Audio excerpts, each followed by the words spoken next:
Job లేక ఇబ్బంది పడుతున్నారా? అయితే మెడికల్ కోడింగ్ మీకు మంచి ఆప్షన్. వెంటనే కాల్ చేసి కోర్సులో జాయిన్ అవ్వండి. నమస్తే. జీవితంలో జీవం అనేది లేకుండా చేసుకుంటున్నాం. ఇండివిజువల్‌గా అడిగినప్పుడు స్ట్రెస్, యాంగ్జైటీ, డిప్రెషన్ అని పేర్లు పెట్టేసుకొని వాళ్ళకి వాళ్ళే డిసైడ్ చేసుకొని జీవితం అంటే అయితే ఫిజికల్ అవ్వడం, లేకపోతే చాలా గొప్పగా బతుకుతున్నాం అనేసి చూపించుకోవాలనేసి ట్రై చేస్తున్నారు. దానికి డబ్బు కావాలి.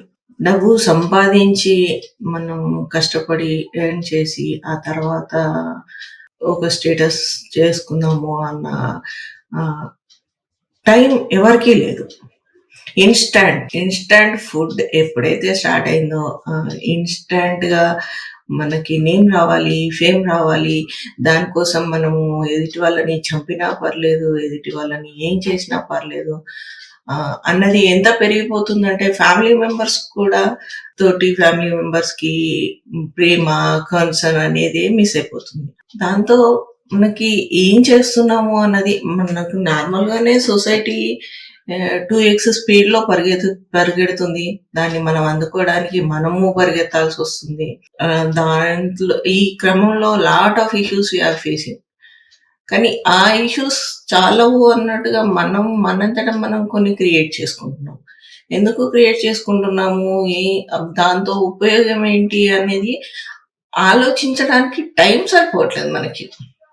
ఎందుకంటే తొందరగా ఇన్స్టంట్గా మనకి ఫేమ్ రావాలి, మనకి నేమ్ రావాలి, మనము సొసైటీలో కనిపించాలి, గొప్పగా కనిపించడం కూడా గొప్పగా కనిపించాలి. గొప్పగా కనిపించడానికి చాలా శ్రమ ఉంటుంది, చాలా కష్టాలు, నష్టాలు ఎదుర్కోవాల్సి వస్తుంది. కానీ ఇప్పుడు ఏంటంటే అన్నీ ఇన్స్టంట్గా అయిపోవాలి.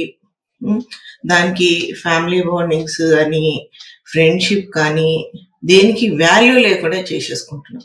ఇప్పుడు రీసెంట్ కేసెస్ స్టడీ చేస్తే అన్ని డబ్బు, ఆస్తి హత్యలే. ఫ్యామిలీ మెంబర్స్నే చంపితే డబ్బు కోసమని, ఆస్తి కోసమని వాళ్ళ మిగతా జీవితము ఆ ఫ్యామిలీలో, ఆ ఇంట్లో వండుకుంటూ వాళ్ళు ఎలా హ్యాపీగా లైఫ్ లీడ్ చేద్దాం అనుకుంటున్నారు అన్నది ఆలోచించట్లేదు. అది ఒక ఇంగ్లీష్లో ఒక సేయింగ్ ఉంది, if wealth is lost nothing is lost, but if health is lost something is lost, but character last means everything is lost. కానీ ఈ సేయింగ్ ఎంతమందికి గుర్తుంది? డబ్బు పోతే సంపాదించుకోవచ్చు, కానీ జీవితం పోతే ఎలా వస్తుంది మళ్ళీ అన్నది ఎవరు ఆలోచించట్లేదు. బిడ్డ పుట్టేప్పుడు పడే కష్టము తల్లికి, ఆ బిడ్డని పెంచే క్రమంలో తండ్రి పడే కష్టానికి, సిబ్లింగ్స్ అటాచ్మెంట్, వీటికన్నిటికీ వాల్యూ లేకుండా పోతుంది. భార్యాభర్తల మధ్యలో ఉండే నమ్మకము, ప్రేమకి కానీ, తల్లిదండ్రులకు పిల్లలకు ఉండాల్సిన ప్రేమకి కానీ విలువ శూన్యంగా మారుతుంది. ముఖ్యంగా మా దగ్గరకు వచ్చే క్లయింట్స్ ఎక్కువ వరకు షేర్ చేసుకోవడానికి ఎవరూ లేరు అంట. 90% of the society suffering with loneliness. మనకి కమ్యూనికేషన్ టెక్నాలజీ ఇంత డెవలప్ అయిపోయింది, కమ్యూనికేషన్ ఈజీ అయింది. ఈ టైంలో మనకి లోన్లీనెస్ వస్తుంది. దానికి కారణం ఏంటి? మనం ఏం ఆలోచిస్తున్నాము, ఏం చేస్తున్నాము అన్నది ప్రతి ఒక్కరూ ఆలోచించుకుంటే కొద్దిగా డిఫరెన్స్ వస్తుంది. లేకపోతే అందరూ లోన్లీగానే ప్రొడక్టివ్ కన్వర్జేషన్ అనేది ఏ రిలేషన్లో కానీ ఉండట్లేదు. అది భార్యాభర్తల మధ్య కానీ, తల్లిదండ్రుల మధ్యలో కానీ, పిల్లల సిబ్లింగ్స్ మధ్య కానీ. సో ఇక్కడ ఒకటి చెప్పాలనుకుంటుంది ఏంటంటే, రూపాయి నువ్వు ఏం చేస్తావు అని అడిగినప్పుడు అనే డైలాగ్ గుర్తుందా అందరికి? అది విన్నప్పుడు ప్రతి ఒక్కరి కళ్ళు చెమర్చాయి. కానీ అది ఇప్పుడు ఎక్కడుంది? ఎవరికైనా ఆ ఫీలింగ్, మనము ఏం సఫర్ అవుతున్నాము, ఏం లాస్ అవుతున్నాము అన్నది ఆలోచించడానికి ఎవరి దగ్గర టైం లేదు. ఆల్రెడీ మనం 2x స్పీడ్, ఎంత స్పీడ్గా అంటే 4G 5G, ఎందుకంటే మనకి బఫరింగ్ అవుతుంటే మనం వెంబడే ప్రోగ్రామ్ మార్చేయాలి. బఫరింగ్ అయ్యేంత టైం కూడా మనకి అంటే we are thinking that we are wasting that time.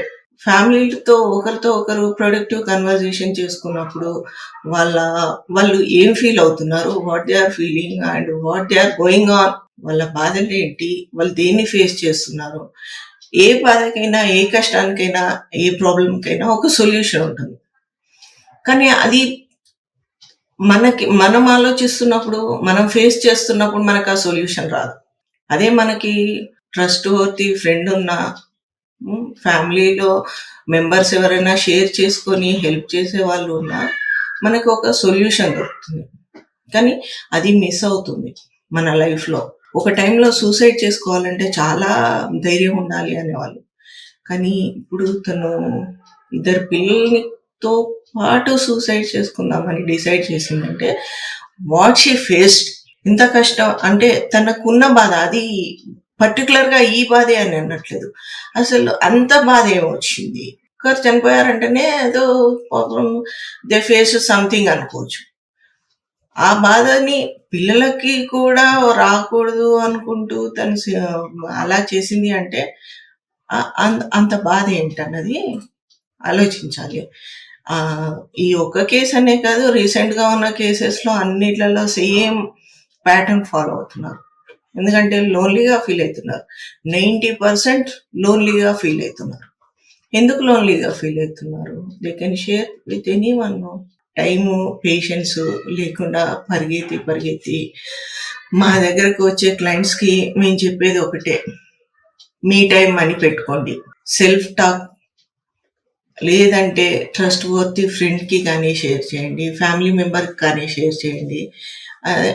ఏ ఇష్యూనైనా సరే ఈవినింగ్ కల్లా దాన్ని ఎవరికో ఒకరికి చెప్పి కానీ, లేకపోతే డిలీట్ చేయడము, డంపింగ్ చేయడము, జర్నలైజింగ్ చేయడము, ఇలాంటివి చేసి డిలీట్ చేయండి అని చెప్పి. ఇప్పుడు ఏంటంటే ఎక్కువ వరకు ఇష్యూని మైండ్లోంచి డిలీట్ చేయకుండా లైఫ్నే డిలీట్ చేస్తున్నారు. కానీ ట్రస్ట్ వర్తీ ఫ్రెండ్స్ కూడా ఎవరు ఉండట్లేదు ఇప్పుడు ప్రస్తుతానికి. ఫ్యామిలీ రిలేషన్స్లో కూడా అలానే ఉంది. నేమ్, ఫేమ్, మనీ అని పరిగెడుతున్నారు. So think about this, share your issues and get a solution. Death is not the final solution. Thank you.